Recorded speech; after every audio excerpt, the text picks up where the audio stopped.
Entrevista no Café. O conteúdo é que faz a diferença. Pois é, estamos recebendo aqui do estúdio ao vivo o professor Fábio Cecília. Ele está visitando a gente esses dias, passando dias conosco aqui em Macapá, prestando uma consultoria aí também para um outro grupo muito amigo da gente aqui, do Grupo Diário, que é o hotel, o Atalanta Hotel. O professor Fábio Cecília, é da gastronomia também.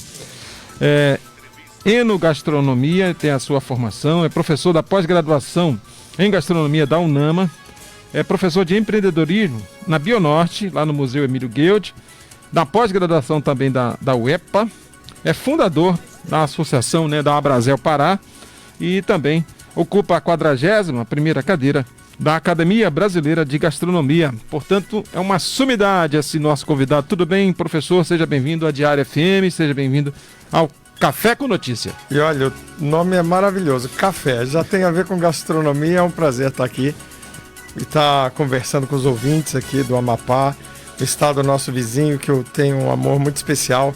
Conheço muitas cidades, até Calçoene. Já dormi em Calçoene. Ah, é? Já foi até Calçoene? Já, não, fui até o Iapoque. Já teve no Iapoque? Já.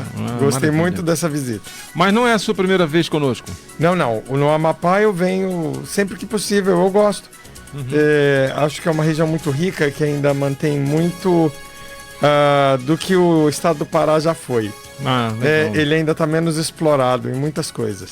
Bom, o senhor como um militante ou um legítimo representante do trade turístico paraense, poderia comentar com a gente? A gente tem assim uma leitura, a gente acompanhou, claro, aqui à distância, mas o que o hangar, o centro de convenções da Amazônia, representa para o turismo paraense? Claro, vai ter um hiato aí, a pandemia. Foi. Mas a história, de algum iluminado que olhou para um galpão velho de avião e disse: por que não transformar esse galpão num centro de convenções? Isso teria mudado o eixo do turismo paraense? Com certeza. Apesar de que na época eu estava na presidência da Abrazel, nós fizemos um estudo. O Pará ele tem um potencial enorme para o turismo de lazer. Só que o meio empresarial ainda é muito focado no turismo de negócios, que é natural do estado, que é rico como o nosso, e aqui no Amapá vocês devem passar pela mesma situação. E o hangar ele ajudou bastante, mas ainda assim ficou muito focado no turismo de negócios. E nós estamos ainda desperdiçando um turismo muito importante, que é o turismo de lazer, porque as nossas riquezas naturais e a nossa infraestrutura precisa melhorar para isso. Ainda bastante. Agora vamos ver como é que se comporta, porque nós temos um pós-pandemia, vai haver uma demanda muito grande interna, porque o mundo ainda está um pouco parado. Isso não é a primeira vez que acontece. Quando teve a Segunda Guerra Mundial, o mundo parou também o seu turismo, só que o fluxo era menor. Hoje, o Ocidente todo já criou um hábito muito forte de se locomover. Você tem uma jornada de trabalho que te dá um dia de folga, isso gera locomoção. Você tem as férias, então as pessoas se deslocam, e o Brasil ainda precisa tomar mais cuidado com isso. A Europa está 1000 anos na frente em termos de turismo de lazer. E nós temos uma potencialidade muito mal explorada. A gente teve aqui recentemente, vamos voltar recente, um blogueiro que divulga turismo também. Só que agora talvez seja efeito do Covid. Já me fugiu o nome dele aqui, já deu um branco aqui. Covid eu também tô assim. Mas ele chamava atenção disso, da nossa malha aérea, a cobertura de voos, a oferta de voos, mas principalmente a nossa tarifa, Nossa tarifa. Você falou da Europa e outro dia eu estava ouvindo um especialista falando sobre como que na Europa a passagem aérea chega a ser barata, não é? É mais barato você viajar de avião, conhecer qualquer país da Europa ali vizinho, do que uma cabine de um trem, em que você vai pagar o vagão restaurante, vai pagar a passagem, o tempo. Mas ainda é um dos nossos gargalos, você diria?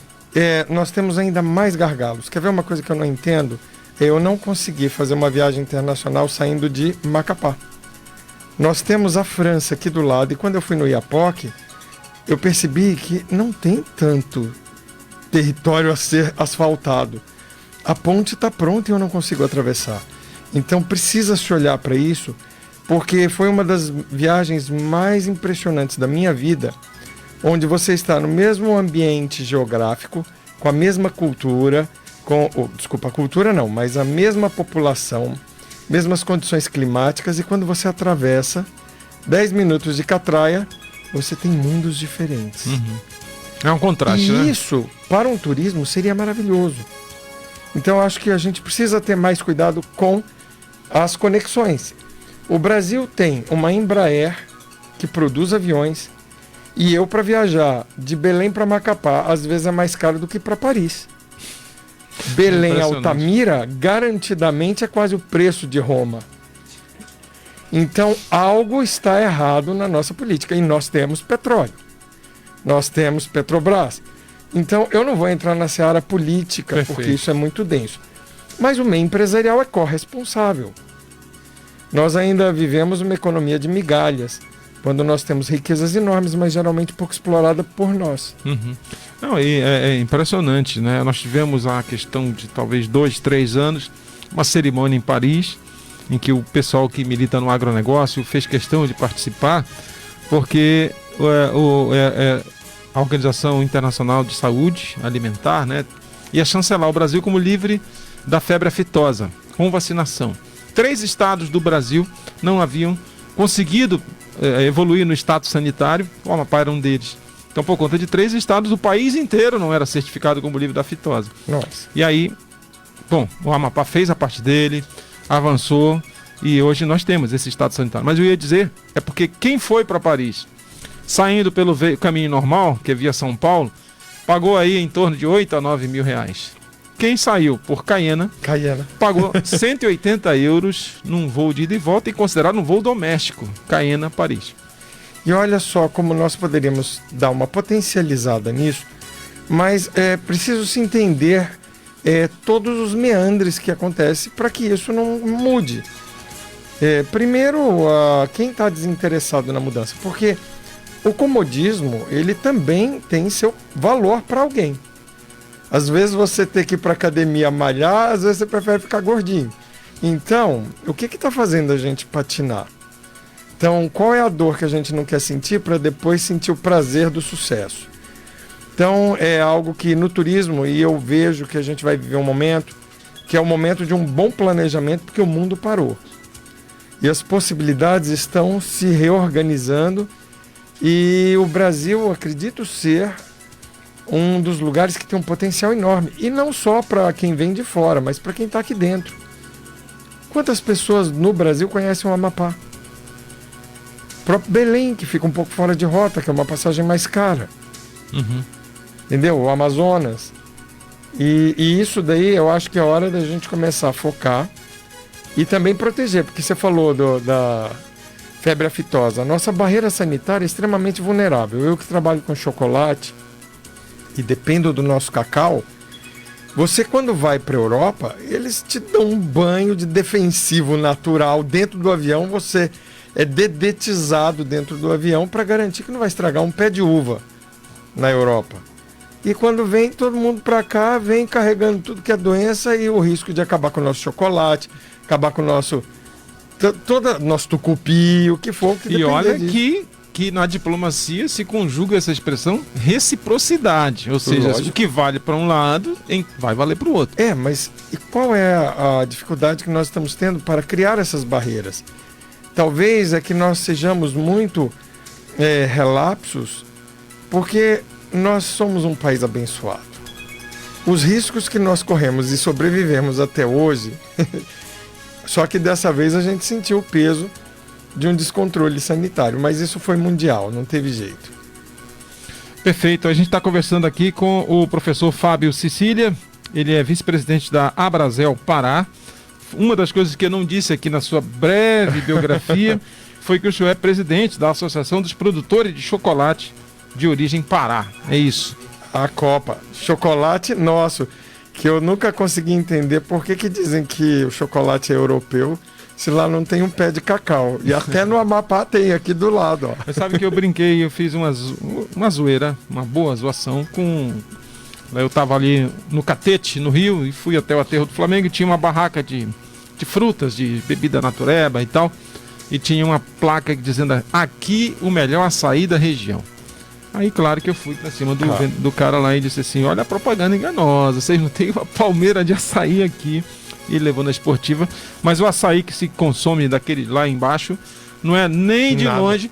E eles ficam surpresos, Tony, quando eles dizem: vocês tomam açaí com comida salgada? Como se fosse assim um absurdo. Porque o açaí é consumido lá embaixo com alimentos doces, né, professor? E se você observar na mídia, na grande mídia, você não vê chefes de origem representando a nossa gastronomia. É muito raro, é um ou outro que aparece, mas você vê os grandes nomes de Rio, São Paulo, brilhando com os nossos ingredientes e não estão fazendo exatamente a representatividade do que ele é de verdade. Porque eles não viveram uma história inteira como um chefe local. E isso é algo que a gente precisa rever, porque também existe uma questão econômica da própria comunicação. Nosso sinal chega para o amapaense, mas ele não vai chegar para o Brasil. Mas o Brasil consegue, saindo do Rio e São Paulo, falar para toda a nação. Então acaba que quem está lá vai para o palco. Para ser um chefe amapaense, paraense, amazonense, ou o que for, para brilhar, vai ter que se posicionar em São Paulo. Porque nós ainda não temos uma boa distribuição de comunicação. Por falar em se comunicar, eu devo aqui reconhecer, acho assim muito louvável como o Pará se comunica. Eu lembro da festa das comemorações pelos 400 anos de Belém. Houve um grande festival, aliás, tem um calendário, né? De um calendário, um festival de gastronomia em Milão, na Itália. E teve uma noite do Pará nesse festival. E eles serviram, Tony, pato no tucupi. Olha aí. Eu fico imaginando aquele ambiente, com aquele cheiro do nosso tucupi, deve ter exalado naquele ambiente para grandes mestres, especialistas em gastronomia mundial. E eu acho que esse tipo de inserção é o que a gente precisa, né? Uma oportunidade para a gente se mostrar, não é isso, professor? Só que aí você observa o seguinte: nós precisamos também nos apropriar do tucupi, do açaí. Porque hoje o maior exportador de açaí parece que é Fortaleza, né? Já está no Nordeste, os grandes produtores de açaí. Não adianta a divulgação se você não fez o dever de casa. Quem é que está estruturando a nossa indústria para que a economia local se fortaleça? Quem é que vai ganhar com essa divulgação? São os paraenses? São os amapaenses? São os amazonenses? Ou mais uma vez a gente vai exteriorizar o custo da matéria-prima? A gente divulga e alguém ganha. Então é hora de pensar. Isso é porque eu sou professor, tá? Eu tenho que botar um pensamento crítico. É lenda urbana ou verdade que houve uma iniciativa do Japão de patentear o nosso cupuaçu? Chegou a patentear, foi revertido. Mas o que acontece? Essa questão da propriedade intelectual, que é algo que também faço parte, eu acabei não comentando, mas eu faço parte de um grupo que analisa muito essa questão da propriedade intelectual.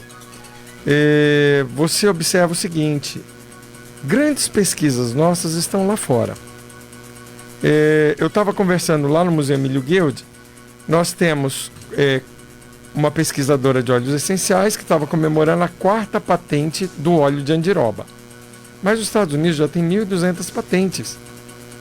Agora, como é que pode se lá não tem andiroba? Como é que a CAPES me exige que o nosso pesquisador publique em revista de grande circulação em inglês? Peraí, fiz uma bobagem aqui. E aí o que acontece?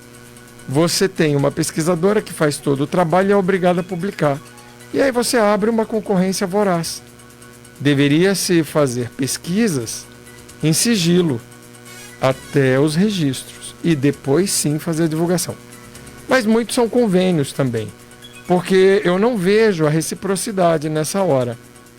Quando você resolver vender algum produto que tem patente para fora, vão dizer: não, aqui já tem patente, aí você não pode vender, só a matéria-prima. E mais uma vez, dentro da economia, o que é produção, quem está na terra vai ganhar a menor parte, porque não conseguiu agregar valor ainda.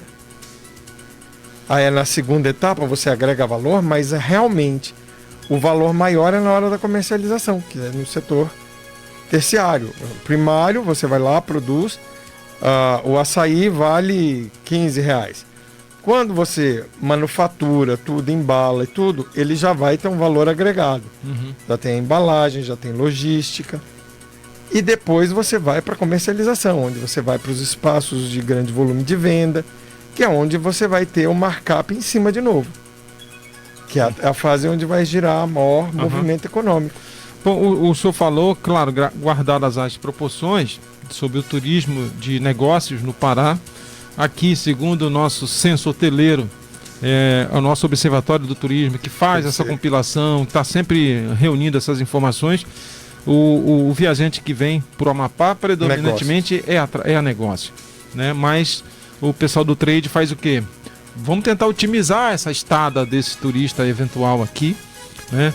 Porque ele vai consumir demandas da nossa gastronomia, do nosso transporte, uma ou outra inserção num museu, numa atração turística local. Mas essas pessoas falam sobre a nossa gastronomia, sobre o nosso preparo do nosso peixe, né? Principalmente. Isso é uma coisa que o senhor também ratifica. E tu quer ver uma coisa simples? Eu tenho o rio lá, eu tenho a Baía do Guajará lá na frente. É linda, é enorme, tão grande quanto o que você tem aqui. Só que nós estamos em Macapá, na frente do rio Amazonas. Isso é referência em qualquer livro de escola no planeta. Nós temos o maior rio de água fluvial do mundo, em volume de água. Então, tem gente que vende uma pedra. Você vai lá, você tem um buraco, o cara vai te fazer visitar buraco. Por que a gente não está explorando isso? Acabei de comer um abacaxi delicioso hoje na orla. Eu fui tomar água de coco, eu disse, tem abacaxi. Abacaxi temperado, né? Olha, e ainda tem um hábito de sal e limão, o que eu não tinha visto ainda. Eu já vi com limão, mas com sal é a primeira vez. Tem com gengibre também, não é, Luísa? Isso é uma construção interessantíssima, que parte das pessoas. Aqui você tem uma similaridade muito grande com Belém, né? O Amazonas, o Pará, o Amapá, eles se misturam muito.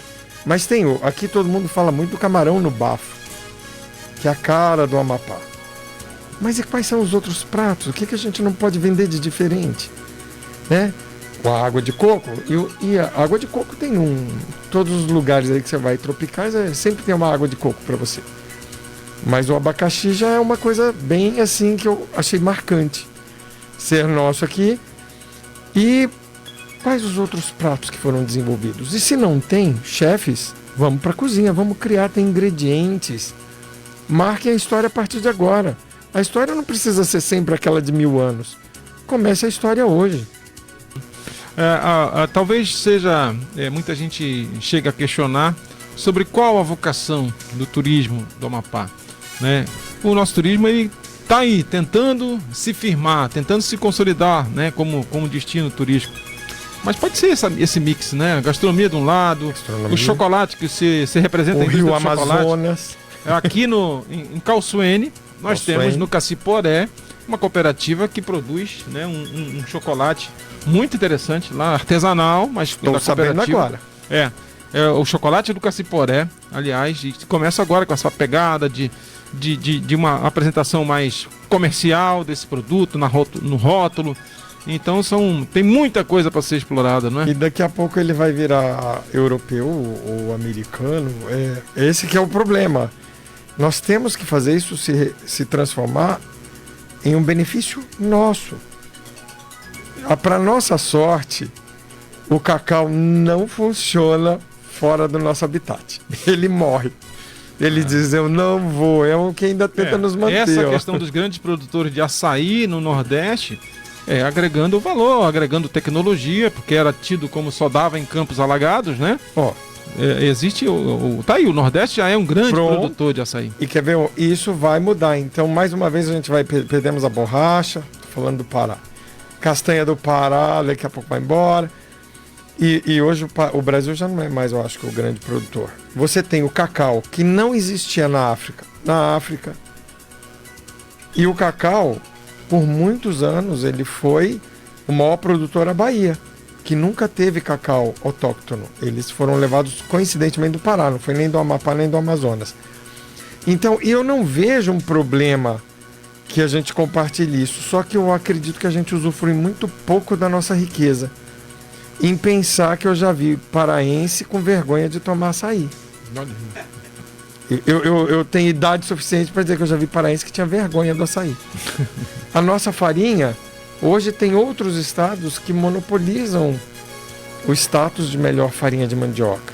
Uhum. É lógico, a mandioca está no Brasil todo, está no mundo, ela se manifesta em outros países. Mas como é que a gente usufrui pouco disso? Agora tem as denominações de origem, né? Isso é muito legal para você poder validar que o Amapá pode ter o cacau dele, e isso vai gerar mercado. O Brasil pode ser uma referência de produção de chocolate. Porque hoje a gente fica com refúgio. Porque a parte mais nobre do cacau é a manteiga, ela é retirada para a indústria farmacêutica e de cosmético. Então nos sobra a torta, que é a parte mais pobre, que só são os sólidos, que vira chocolatado ou chocolate com gordura hidrogenada, porque não tem mais a manteiga, que foi todo para a indústria, para outras indústrias. E por que o europeu ficou tão famoso? Porque ele fazia com cacau integral, ele não aceitava colocar gordura hidrogenada. E a terra do cacau fica com fama de chocolate ruim. Tem alguma coisa errada, o que é pouco conhecimento. Uhum. Então, aí entra o seu papel de comunicador e as nossas escolas e faculdades começarem a entender. E o que é mais importante, nós temos universidades que têm curso de engenharia mecânica. E eu comprei o meu refinador na Índia, porque o dinheiro não deu para comprar o europeu, que era altamente produtivo. Olha só, estamos com o professor Fábio Cecília, ele é vice-presidente da Abrazel Pará e representa aqui o setor de enogastronomia, é a formação dele. É professor de pós-graduação em gastronomia da UNAMA, Universidade da Amazônia, professor de empreendedorismo na Bionorte, do Museu Emílio Guild, de pós-graduação na UEPA, fundador de pós-graduação, tá? É fundador da Abrazel Pará e preside a Associação dos Produtores de Chocolate de Origem do Pará. Ele também ocupa a 41ª cadeira da Academia Brasileira de Gastronomia. E você estava falando sobre essa questão de oportunidade, os especialistas em mercado no corporativo, né, falam que na crise, as crises geram oportunidades, né? Sem dúvida. E eu lembro de uma viagem a Gramado, no Rio Grande do Sul, e na subida da serra tinha uma placa de publicidade com um nome bem grande, Amapá, e a foto de uma palmilha de tênis. E aí tinha o endereço, www.amapá.com.br. Lógico que eu cheguei no hotel, fui logo acessar e fui saber que é uma fábrica de calçados, né, que tem esse nome. Agora até mudou. Eu estive em Gramado há 2 anos atrás e já mudou. Agora chama Amapá do Sul, né? E por que ele tem esse nome? É porque a base para essa fábrica é uma palmilha que vem do Japão. E o nome Amapá é porque a cola usada nesse solado é feita à base do grude da gurijuba, que o nosso ribeirinho vende por centavos para grandes companhias de pesca do Pará. O Pará, depois que tem grande quantidade, manda para o Japão. E a gente compra beneficiado lá do Japão. Olha a diferença. E é agregar valor, verticalizar, não é? E aí você vai numa loja de importados comprar chocolate europeu com cacau que saiu daqui, provavelmente. E aí não se iludam, porque o cacau que a Europa não pôde ter, colocou em suas colônias na África. O cacau não tinha na África, ele está lá porque, para garantir território próprio, esse cacau está lá. Inclusive, numa reunião que eu tive em Paris, a turma disse, não, nós vamos utilizar cacau das nossas colônias, não vamos comprar do Brasil. Eu disse, tudo bem, mas eles vão fazer chocolate, então está na hora da gente fazer chocolate também. Olha só, saudar quem está chegando aqui com a gente na live, a Gilca Soares, que é uma destacada guia de turismo, acompanhando a gente, mandando um abraço para o senhor, professor, para toda a nossa equipe. Valeu, Gilca, tá inteiraça, hein? Tava te vendo numas fotos. É uma guia de turismo muito atuante e a gente manda um grande abraço para ela, felicitá-la também pela passagem do Dia Internacional do Guia de Turismo. A gente comemorou aqui no programa também na semana que passou. Obrigado, Gilca, grande abraço. Olha, professor, o senhor fica conosco até quando? Eu já vou amanhã. Mas eu gosto dessa terra, tá? E eu já vim fazer muito turismo de lazer aqui. E muitos me perguntavam, mas você vai pro Amapá fazer o quê? Eu digo, vá que você vai encontrar. É lógico que a estrutura poderia estar bem melhor. Você tem toda a razão. Bom, e preciso registrar também um agradecimento ao nosso amigo Américo. Eu sei que você está hospedado lá no Atalanta, está prestando para ele uma consultoria, né? Eu acho Você sabe que eu tive agora na CNC, a Confederação Nacional do Comércio, lá no Rio de Janeiro. Eles estão lançando um projeto chamado Vai Turismo. Em 2018 houve a primeira iniciativa desse projeto, mandando uma carta para os candidatos à presidência da República. E agora eles vão mais além. Eles vão sabatinar os presidenciáveis e também os candidatos a governador em cada estado. As entidades do comércio querem não conjugar mais a expressão retomada. Para as entidades do comércio, a retomada é voltar ao patamar que estava antes. Eles querem, na verdade, projetar o futuro do turismo. Achei bem bacana essa sacada. E imagino que o senhor também deve apoiar esse tipo de iniciativa. Tem que se fazer, e eu acho que é por aí mesmo. Um dos grandes avanços da China, e que eu achei impressionante, é que a China ela pulou uma etapa na tecnologia. O chinês não tinha notebook. E em vez deles passarem pela etapa notebook, eles saíram direto do PC para o smartphone. Com isso eles ganharam muito tempo. Então no turismo, esse seja talvez um exemplo que a gente possa seguir. Qual é a próxima etapa do turismo que vai acontecer? Pula uma, vai para a próxima. Prepara o Brasil para um turismo de vanguarda, que ainda nem foi pensado direito. É uma alternativa. Sem dúvida, bem legal. E eu fiquei impressionado com o Macapá, viu? Vi bons restaurantes, tô achando que a cidade está ficando muito interessante. E aí, ó, é hora de chamar turista. Muito bacana, muito bacana. A gente agradece. Uma entrevista que vale por uma consultoria, né, Luísa? Tem pergunta? Não? Tá ok. A gente vai ter esse conteúdo ainda hoje no portal diariodoamapá.com.br. Tivemos a grata, né, deferência de contar com o professor Fábio Cecília conosco. Queremos agradecer sua participação conosco aqui e volte sempre. Com certeza. Obrigado pelo convite. Se rolar um convite para a palestra, o senhor também prefere palestra? Honra. Eu gosto muito daqui. Pronto, então vai essa dica. Eu vou falar com meu amigo Rômulo, com o Valdeir lá do Sebrae, porque uma sumidade como essa não pode passar incólume aqui conosco. Temos que, já que falamos nessa expressão, verticalizar a presença de grandes quadros, né, boas fontes para a gente, como o professor Fábio Cecília. Muito obrigado. Até qualquer hora. Obrigado a todos. Obrigado aos ouvintes. Entrevista no Café. O conteúdo é que faz a diferença.